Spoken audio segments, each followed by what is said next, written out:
Ever felt like you're stuck with in-laws who don't care about you? Munira Zahabi was exactly in a situation like that. In this video, we will learn what to do when you feel helpless in life. What were things you did right in your marriage, and what were things you wish you did differently? I don't know if any time the husband would say you did something right, okay?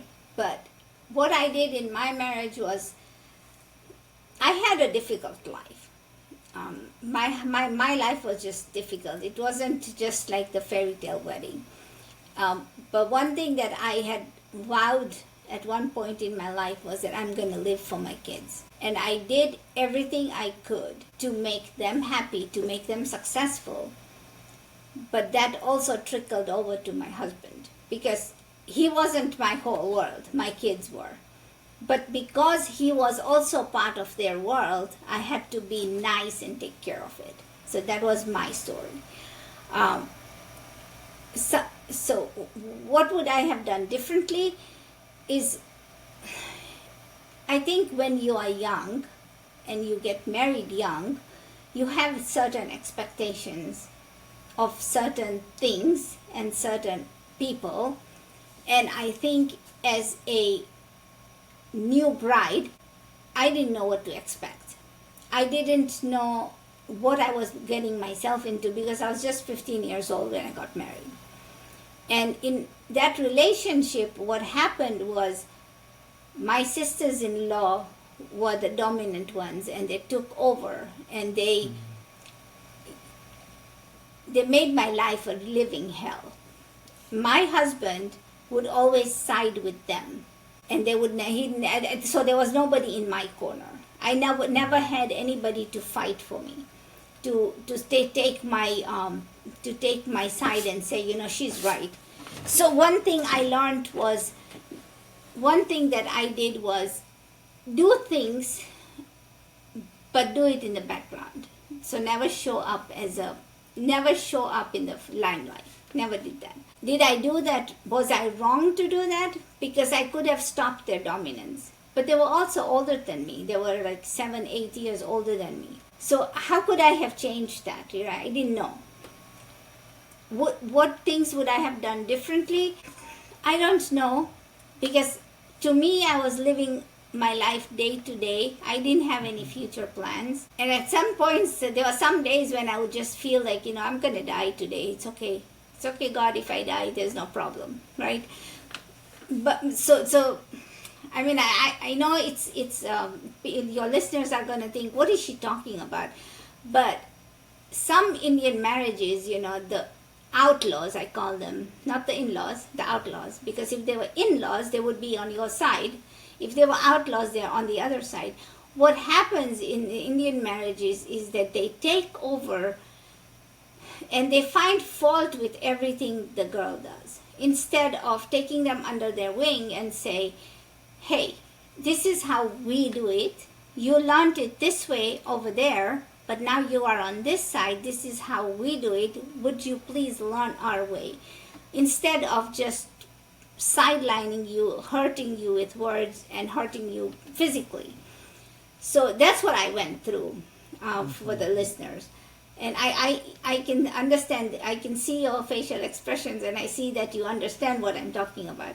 Yes. So what would I have differently? And it's not that I didn't try. I tried to make friends with the sisters-in-law. I tried to make friends with my brothers-in-law. I tried to be friends with my husband even. But I had a task that I needed to complete because I was the daughter-in-law and I was the wife. And I had a certain task that I had to complete, so there was no room for friendship. Could that have been changed? Yes, if they were also on the same page, it could have been changed. Yeah. I think. Could they have come onto my side? Yes, it would have changed. But I think that air around that, or that mindset, is so ingrained in them that somehow they just have to make everybody's life miserable. And that's what they did. So I don't know if they were playing the part. I don't know.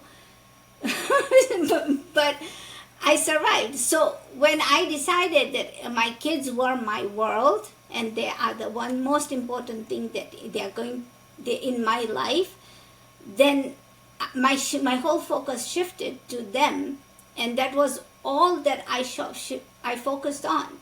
And my husband was part, and he got the residual in the residual attention, if need be, because I had learned long time ago that if I want